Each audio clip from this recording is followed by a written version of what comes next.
तो आज मैं एक्सप्लेन करने वाला हूँ एक नई सीरीज को जिसका नाम है किल द ड्रैगन। जहाँ तक मैंने इस सीरीज को पढ़ा है ये सीरीज काफी ज्यादा अच्छी है। तो आप सभी लोग इसके फर्स्ट पार्ट को देख के बताइए कि आखिरकार मुझे इस सीरीज को आगे कंटिन्यू करना चाहिए कि नहीं। तो चलिए बिना किसी बकवास के इस एपिसोड को स्टार्ट करते हैं। तो एपिसोड की स्टार्टिंग में हमें एक मिलिट्री रोबोट को दिखाया जाता है जिसके अंदर एक ह्यूमन बैठा हुआ होता है। वो ह्यूमन उस मशीनरी को कंट्रोल कर रहा होता है और उसके सामने हजारों और लाखों के तादाद में मॉन्स्टर्स होते हैं जो काफी ज्यादा खतरनाक लग रहे होते हैं और सभी मॉन्स्टर उसकी तरफ बढ़ रहे होते हैं। अपने सामने इतने सारे मॉन्स्टर को देखकर भी वो पर्सन बिल्कुल भी नहीं घबराता है। वो अपने आप को पूरी तरह से रेडी करते हुए फाइट के लिए तैयार हो जाता है और जैसे ही वो सभी मॉन्स्टर उसके करीब आते हैं तो वो पर्सन अपनी गन से लगातार उन सभी मॉन्स्टर्स के ऊपर फायर करने लगता है, जिसकी वजह से वो सभी मॉन्स्टर काफी बुरी तरह से मारे जाने लगते हैं। और वहीं पे उस पर्सन के अटैक की वजह से वहाँ पे काफी बड़े बड़े धमाके हो रहे होते हैं। ये देखकर वो पर्सन खुश हो ही रहा होता है कि यहाँ पे इतने सारे मॉन्स्टर्स को वो खत्म कर पा रहा होता है। लेकिन उससे पहले वहाँ पे एक बहुत ही ज्यादा तेज रोशनी निकलती है, जिस रोशनी के अंदर से एक काफी ज्यादा पावरफुल ड्रैगन निकलता है जो काफी ज्यादा तेजी से उसी पर्सन की तरफ बढ़ने लगता है और सीधा उस इंसान के सामने जाके रुक जाता है। तभी हम उसका पूरा लुक देखते हैं जो सच में काफी ज्यादा खतरनाक लग रहा होता है। उसके अंदर से काफी ज्यादा पावरफुल ऑरा निकल रहा होता है। वो ड्रैगन इतना ज्यादा पावरफुल होता है कि वो सोल्जर इतने ज्यादा लाखों मॉन्स्टर को देख के नहीं घबराया हुआ होता है, लेकिन वो उस ड्रैगन को देख के काफी ज्यादा घबरा जाता है। यहाँ तक कि उस सोल्जर के हाथ से उसकी गन भी नीचे की तरफ गिर जाती है। इसी मौके का फायदा उठाते हुए वो ड्रैगन अपने फ्लेम थ्रोअर से उस बंदे के ऊपर अटैक कर देता है। जो अटैक सीधे जाके उस सोल्जर को लगता है। वो अटैक इतना ज्यादा पावरफुल होता है कि उस सोल्जर के मशीनरी आर्मर को और साथ ही साथ उसको दोनों को एक साथ जला के मार डालता है। और उस सोल्जर के मरते ही तभी एक पर्सन की अचानक से आंखें खुल जाती है। इससे हमें पता चलता है कि ये बस एक सपना था। तभी वो सोल्जर अपने सर को पकड़ते हुए कहता है, ये घटिया सा सपना, ये जितनी बार मुझे आता है उतनी ही बार मेरे सर में अचानक से काफी ज्यादा दर्द होने लगता है। मुझे पता नहीं कि ये घटिया सा सपना मुझे बार बार क्यों आता है, लेकिन आज के लिए मुझे इन सभी चीजों को साइड में रखना होगा क्योंकि आज का ही वो दिन है जब नए रिक्रूट्स यहाँ पे आने वाले हैं। तभी हम देखते हैं कि वो सोल्जर एक चॉपर के अंदर होता है। जो चॉपर एक आइलैंड की तरफ जा रहा होता है। तभी हम चॉपर के अंदर एक कहीं और का सीन देखते हैं जहाँ पे एक छोटा सा बच्चा बैठा हुआ होता है। वो कुछ समय पहले की बातें याद कर रहा होता है और हम कुछ समय पहले एक इन्वेस्टिगेशन रूम का देखते हैं जहाँ पे उस बच्चे से कोई इंसान कह रहा होता है कि तुम्हारी उम्र 10 साल है और तुम्हारा नाम ली हान है और तुम बस इतनी छोटी सी उम्र में एक ऑर्फन गैंग के लीडर हो। सच में काफी ज्यादा इम्प्रेसिव है कि तुम्हारे जैसा कोई बच्चा जो इतनी ज्यादा कम उम्र में भी एक ऑर्फन गैंग का लीडर है। लेकिन तुम इसके बारे में चिंता मत करो, हम तुम्हें बिल्कुल भी जेल लेके नहीं जाने वाले हैं। तभी हम देखते हैं कि जो ये सारी बातें उस बच्चे से कह रहा होता है वो एक जनरल होता है। आगे वो जनरल उस बच्चे से कहता है कि क्या तुमने बाय चांस आर्क का नाम सुना है। लिहन बताता है कि हाँ मैंने सुना है। आर्क वो जगह है जहाँ पे फिजिकल को डेवलपमेंट फैसिलिटी दी जाती है। और आपके ये पूछने का मतलब क्या है, क्या आप कहना चाहते हैं कि मैं भी एक फिजिकल हूँ। वो जनरल कहता है कि नहीं, लेकिन तुम काफी ज्यादा स्मार्ट हो। अगर तुम उस जगह पे जाते हो तो तुम्हें ना रहने की चिंता करनी पड़ेगी, ना खाने की चिंता करनी पड़ेगी, ना सोने की चिंता करनी पड़ेगी। तुम्हें तुम्हारी जरूरत की सारी चीजें वहाँ पे मिलेंगी। ये सुन के लीहान काफी ज्यादा गुस्से में जनरल से कहता है कि तुम कहना चाहती हो कि मैं वहाँ पे जाके इन सभी चीजों का मजा उठाऊं और जो मेरे सिबलिंग्स हैं वो सभी ऐसी भूख से मारे जाए। अगर तुम मुझे आर्क में भेजना चाहते हो तो तुम्हें उन सभी लोगों की रिस्पॉन्सिबिलिटी उठानी होगी। उन सभी लोगों को भी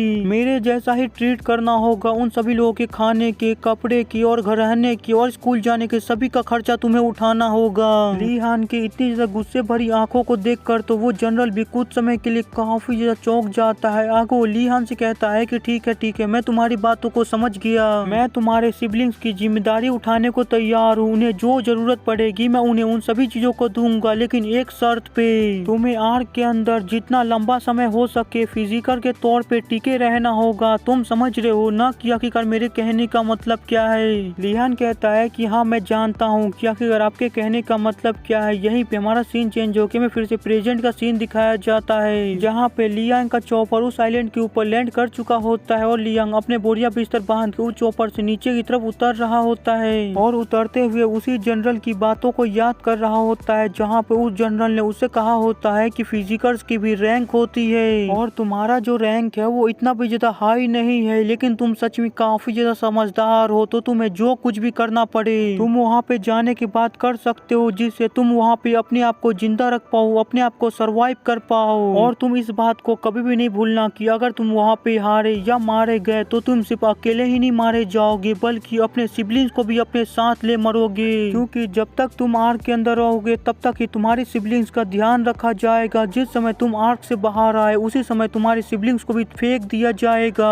यही सब सोचते हुए ली यांग आर्क की बिल्डिंग के सामने आ जाता है। उस बिल्डिंग को देखते हुए कहता है कि मुझे जो कुछ भी करना पड़े मैं यहाँ पे सरवाइव करने के लिए करूंगा, ताकि जिससे मैं अपने सिबलिंग्स को एक काफी ज्यादा अच्छी लाइफ दे पाऊँ। यही सब कहते हुए वो अंदर की तरफ जाने लगता है, लेकिन तभी उसे अपने पीछे से काफी सारे लोगों की चिल्लाने की आवाजें आने लगती है। ये सुन के ली यांग पीछे की तरफ मुड़ता है, उस तरफ देखने लगता है तो वो देखता है कि वहाँ पे काफी सारे बच्चों ने भीड़ लगा रखी होती है। ये देख के ली यांग चौंक जाता है। वो सोचता है कि आखिरकार वहाँ पे इतने सारे बच्चों ने भीड़ क्यों लगा रखी है, क्या मुझे वहाँ पे जाके चेक करना चाहिए। फिर हम उस भीड़ वाली जगह का सीन देखते हैं जहाँ पे किसी ने एक बच्चे को मारा हुआ होता है। वो बच्चा काफी बुरी तरह से रो रहा होता है और वहीं पे उस बच्चे को जिसने मारा हुआ होता है वो उसके ऊपर चिल्लाते हुए कहता है कि हे बेवकूफ कहीं के, मैंने तो तुम्हें इतनी भी ज्यादा जोर से नहीं मारा कि तुम यहाँ पे बच्चों की तरह रो रहे हो। तुम्हारे जैसे घटिया लोगों को भी यहाँ पे रिक्रूट कर लिया जाता है, उसी की वजह से हम जैसे अपर क्लास को भी घटिया नजरों से देखा जाता है, तुम बेवकूफ कहीं के। ये सब सुनकर तो वो बच्चे और भी ज्यादा फूट फूट के रोने लगता है और वहीं पे वहाँ पे जितने भी बच्चे खड़े होते हैं जो इस तमाशे को देख रहे होते हैं वो भी उस बच्चे के ऊपर चिल्लाते हुए कहते हैं, हे आखिरकार तुम यहाँ पे सभी लोगों को ऐसे कचरा कैसे कह सकती हो, आखिरकार तुम्हारे बारे में क्या, तुम्हारे पास ऐसा क्या स्पेशल है जिससे तुम अपने आप को हमसे सुपीरियर बता सकते हो। ये सुनकर वो गोल्डन हेयर वाला बच्चा उन लोगों को बेवकूफ कहता है और अपनी पावर को रिलीज करता है वहाँ पे, और उन सभी बच्चों को अपनी पावर दिखाते हुए कहता है कि मैंने अपनी शुरुआत तुम सभी लोगों से काफी ज्यादा अलग की है, मैं तुम सभी लोगों से काफी ज्यादा आगे हूँ, तुम सभी के सभी बेवकूफ, तुम तो ऐसा सोचना भी मत कि मैं तुम लोगों को जैसा हूँ, मैं तुम लोगों से काफी ज्यादा सुपीरियर हूँ। यही कहते हुए वो बच्चा अपनी पावर की मदद से हवा में उड़ाने लगता है और एक पत्थर को अपने हाथ में उड़ाते हुए कहता है कि मैं एक असली फिजिकर हूँ। और वहीं पे वहाँ पे जितने भी बच्चे होते हैं वो इस चीज को देख के काफी हैरान हो जाते हैं, उन सभी के मुंह खुले के खुले रह जाते हैं। वो हैरान होते हुए कह रहे होते हैं कि आखिरकार ये क्या बकवास है, ये पत्थर तो हवा में उड़ रहा है। तभी एक दूसरा कहता है, मैंने अपनी पूरी लाइफ के अंदर फर्स्ट टाइम किसी को अपनी फिजिक एबिलिटी का इस्तेमाल करते हुए देखा है, मैंने आज से पहले किसी को भी ऐसा करते हुए नहीं देखा था।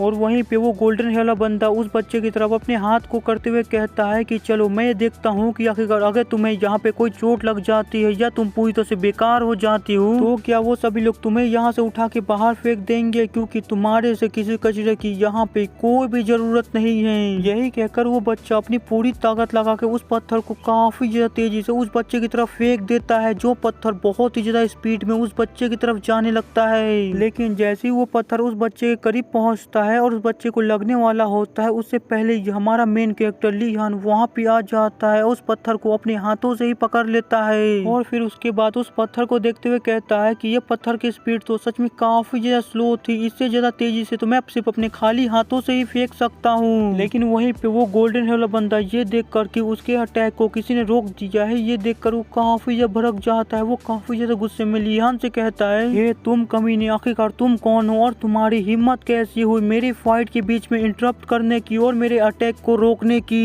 ये सुनकर लियान भी उसे करारा जवाब देते हुए कहता है कि क्या मैं तुम्हारा टीचर जो यहाँ पे तुम्हें एक अच्छा डिसिप्लिन सिखाने वाला है। लियान के इतना कहने के साथ ही उन दोनों का फाइट वहाँ पे स्टार्ट हो जाता है और वहाँ पे जितने भी बच्चे होते हैं वो उन लोगों को चीयर करने लगते हैं। लेकिन उन सभी लोगों को अभी तक ये पता नहीं होता है कि एक अनजान खतरा काफी ज्यादा तेजी से उन सभी लोगों की तरफ ही बढ़ रहा है। तभी वो अनजान खतरा वहाँ पे अपने कदम रख देता है और उन दोनों से चिल्ला के कहता है कि तुम दोनों के दोनों बेवकूफ वहीं पे रुक जाओ और अपनी फाइट को यहीं पे बंद करो।